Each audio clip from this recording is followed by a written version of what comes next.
नमस्कार। स्पेशल 50 जी, मैं हूं पुण्य प्रसून वाजपेयी और विशेष आज यही है।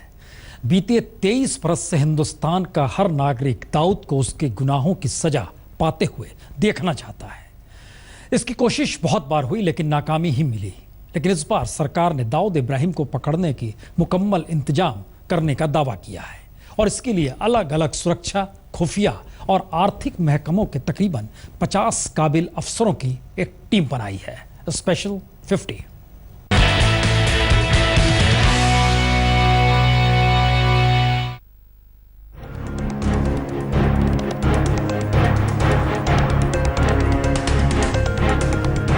हिंदुस्तान का दुश्मन नंबर 1 दाऊद इब्राहिम अपना हुलिया बदल सकता है। दाऊद अपना ठिकाना भी बदल सकता है, लेकिन आतंक के इस डॉन के लिए अब बचना मुश्किल ही नहीं, नामुमकिन है, क्योंकि इस पर शिकंजा कसने के लिए जांच एजेंसियों ने बनाई है एक खास टीम। 50 स्मार्ट, तेज तर्रार अधिकारियों की टीम स्पेशल 50। दाऊद का बचना नामुमकिन है। दाऊद का काल बनेगी स्पेशल 50।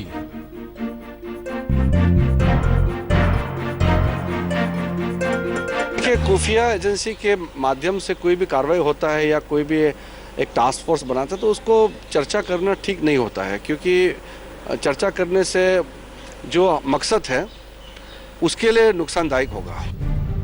खुफिया सूत्रों से आज तक को मिली जानकारी के मुताबिक दाऊद की कमर तोड़ने के लिए स्पेशल टीम ने मुकम्मल तैयारी कर ली है। ये टीम दाऊद के काले कारोबार और दाऊद की हर मूवमेंट पर नजर रखने के लिए बनी है। दाऊद पर शिकंजा कसने के लिए इंटेलिजेंस ब्यूरो यानी आईबी, इन्फोर्समेंट डायरेक्टोरेट यानी ED, research and analysis wing यानी रॉ, फाइनेंशियल इंटेलिजेंस यूनिट यानी एफआईयू और सेंट्रल ब्यूरो ऑफ इन्वेस्टिगेशन यानी सीबीआई के अधिकारियों को शामिल किया गया है। इन सभी महकमों के 10-10 तेज तर्रार अधिकारियों की 5 टीमें बनी हैं, जो दाऊद के हर कदम पर नजर रखेंगी। ये तैयारियां कितनी ठोस हैं, इसे इस बात से समझिए कि ये अधिकारी अमेरिकी जांच एजेंसी एफबीआई से भी मदद ले रहे हैं। दाऊद को पकड़ने के लिए और उसको कानून के लिए जवाबदेह बनाने के लिए मेरे ख्याल में सबसे बड़ा अच्छा उपाय जो है वो है कानूनी उपाय है, और वो है अंतर्राष्ट्रीय दबाव। अंतर्राष्ट्रीय कानून के अंतर्गत इतना दबाया जाए कि एक जो वांटेड टेररिस्ट है उसको पाकिस्तान सरकार क्यों शेल्टर दे रही है, और अगर शेल्टर देने के लिए वो मना करते हैं तो आखिर पाकिस्तान में रह रहा है तो उसको वो पकड़ के क्यों नहीं एक्स्ट्राडिशन कर सकते और क्यों नहीं भारत सरकार को सौंप सकते हैं, जहाँ पे बहुत सारे अपराधों के लिए वो वांछित है। पाकिस्तान में ही दाऊद के प्रत्यर्पण का सवाल सार्क सम्मेलन में उठाने के बाद अंतर्राष्ट्रीय दबाव बनाने की कड़ी में गृह मंत्री राजनाथ सिंह सितंबर के आखिरी हफ्ते में अमेरिका जा रहे हैं। राजनाथ अमेरिका की होमलैंड सिक्योरिटी के साथ बैठक करने वाले हैं। सूत्रों के मुताबिक टेररिस्ट स्क्रीनिंग सेंटर यानी टीएससी में दाऊद और उनसे जुड़े लोगों से संबंधित जानकारी और डोजियर शेयर किया जाएगा। इस टीएससी में 30 देश शामिल हैं, यानी एक अमेरिका से 30 देशों तक दाऊद को नेस्तनाबूद करने की मुहिम तेज होगी। जो पाकिस्तान में बैठा है, पाकिस्तान भले इनकार करता है, लेकिन राजनाथ संसद में इसका ऐलान कर चुके हैं। वैसे अमेरिका पहले ही भारत की पहल पर दाऊद के खिलाफ मुहिम छेड़ चुका है।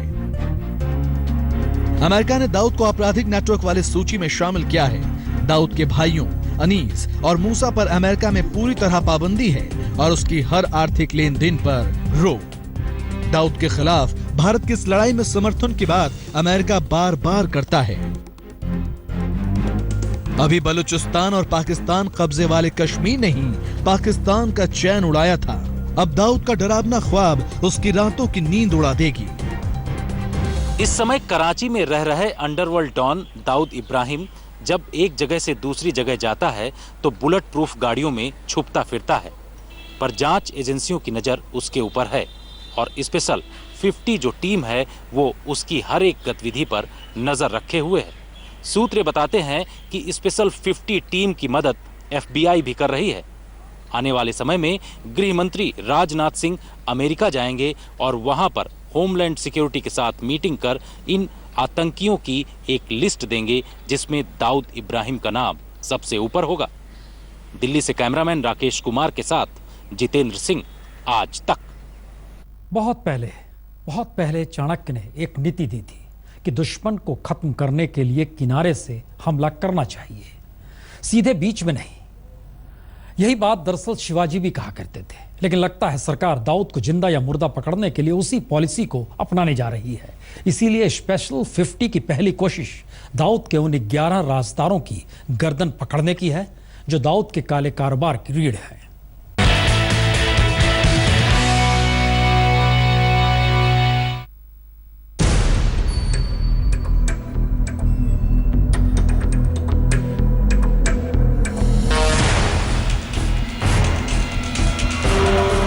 साल से जिस दाऊद इब्राहिम को हिंदुस्तान तलाश रहा है, उसे पकड़ना कोई बच्चों का खेल नहीं है।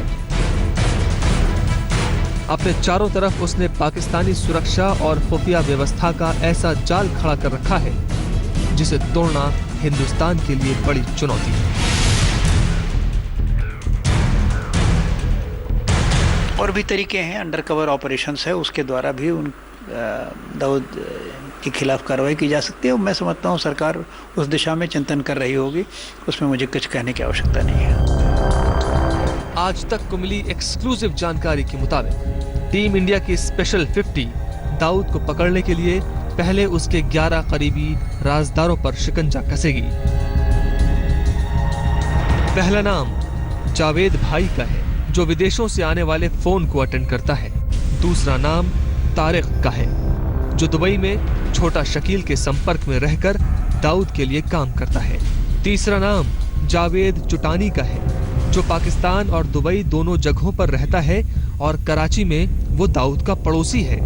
चौथा नाम दाऊद के भाई अनीस इब्राहिम का है, जो अली शाह और कलीम के जरिए दाऊद के सभी काम विदेशों में करवाता है। पांचवा नाम छोटा शकील का, जिसकी जुबान से निकले शब्दों को दाऊद का निर्देश माना जाता है। छठा नाम इकबाल का है, जो है तो कराची का, लेकिन अफ्रीका में दाऊद के डायमंड का कारोबार संभालता है। सातवां नाम अहमद जमाल का है, जिसके जरिए दाऊद सऊदी अरब के एक व्यापारी माजिद बाबा के संपर्क में था, जो भारतीय मूल का है। आठवां नाम फिरोज का है, जो दुबई में रहकर विदेशों में फैले तेल के कारोबार को देखता है। साथ ही अफ्रीका से दाऊद के लिए हीरे की तस्करी करता है। वो तमिल, अरबी, अंग्रेजी और हिंदी फर्राटे से बोलता है। इसकी 2 पत्नियों में एक भारतीय है, दूसरी पाकिस्तानी। नवा नाम सिराज का है, जो पाकिस्तान में रहकर दाऊद के काले धंधों को चलाता है। दाऊद के लिए जब भी पार्टी की जाती है तो सारा काम सिराज ही देखता है। 10वां नाम अहमद का है, जो दुनिया भर में फैले दाऊद के बिजनेस से होने वाली कमाई को छोटा शकील तक पहुंचाता है। और 11वां नाम फहीम का है, जो फहीम मचमच के नाम से जाना जाता है। वो कराची में छोटा शकील के साथ ISI के सेफ हाउस में रहता है। अंडरवर्ल्ड डॉन दाऊद इब्राहिम पर शिकंजा कसने का नया ब्लूप्रिंट तैयार किया गया है। खुफिया सूत्रों से मिली जानकारी के मुताबिक 50 तेज तर्रार अधिकारियों की ये टीम बनाई गई है, जिसमें अलग अलग एजेंसियों के अधिकारियों को शामिल किया गया है। सूत्र बताते हैं कि दाऊद इब्राहिम से जुड़े 11 राजदार जब विदेशों में अलग अलग जगहों पर मूवमेंट करते हैं तो उन पर भी ये एजेंसी नजर रखती है। यही नहीं, दाऊद इब्राहिम के हर काले कारोबार पर नजर ये टीम रखती है। साफ है कि स्पेशल 50 पहले दाऊद के हाथ, पैर, आंख, कान, नाक समझे जाने वाले आतंकियों का सफाया करना चाहती है। अगर दाऊद इब्राहिम छिपा हुआ है और वो डरा हुआ है तो वो डरे, उसको डरने का कारण दाऊद अकेला नहीं है, उसका एक साम्राज्य है और उस साम्राज्य का इस्तेमाल ISI करता है। जब कभी भी उसको कोई ऑपरेशन करना हो तो उसका दाऊद के जो गुर्गे हैं, उसका जो नेटवर्क है, उसका इस्तेमाल करता है। तो हम लोग के लिए ये आवश्यक है कि दाऊद का साम्राज्य जो है उसको हम लोग तोड़ें, उसको खत्म करें। इसी तरफ ये कदम बढ़ाया गया है।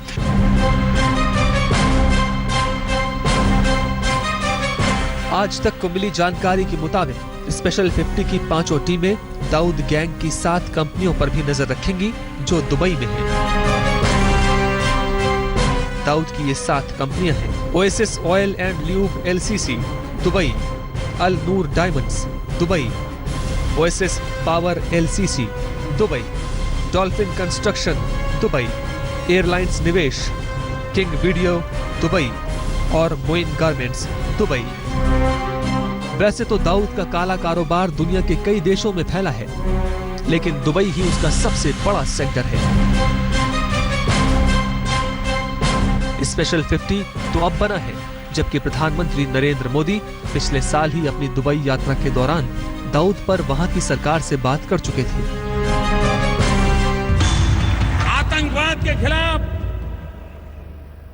एकता का स्वर आज इस धरती से उठा है। मैं इसे बहुत अहम मानता हूं। और इतना ही नहीं, समझने वाले समझ जाएंगे। पाकिस्तान की बेचैनी यह है कि दुनिया के जिन देशों में दाऊद का काला कारोबार है, कमोबेश वो सभी देश भारत की मदद के लिए तैयार हैं। इसलिए स्पेशल 50 ने दाऊद के बिजनेस के अलावा उसके मूवमेंट, विदेशी पासपोर्ट और उसके इस्तेमाल जैसी बारीक चीजों पर भी अपनी स्कैनिंग तैनात कर रखी है। जितेंद्र बहादुर सिंह, दिल्ली, आज तक। पाकिस्तान ने हिंदुस्तान के दुश्मन नंबर 1 मोस्ट वांटेड दाऊद इब्राहिम को 7 पर्दों में छुपा कर रखा है। लेकिन हिंदुस्तान ने दाऊद की कमर तोड़ने के लिए कमर कस ली है। और इसके लिए क्या वाकई दाऊद डर गया है? उसकी इतनी हिम्मत नहीं कि वो फोन तक उठाए। और तो और 5-5 नकली पासपोर्ट के जरिए वो अपनी पहचान छुपाता फिर रहा है।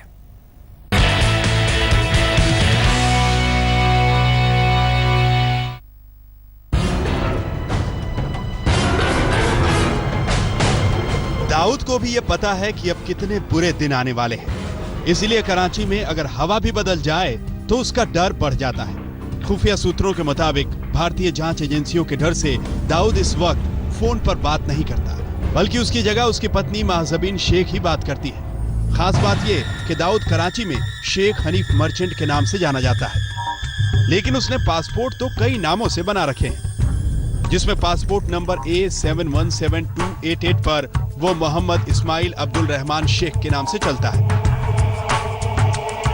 वहीं पासपोर्ट नंबर F823692 पर पहले वो दाऊद शेख हसन के नाम से यात्रा करता था, लेकिन अब नहीं करता।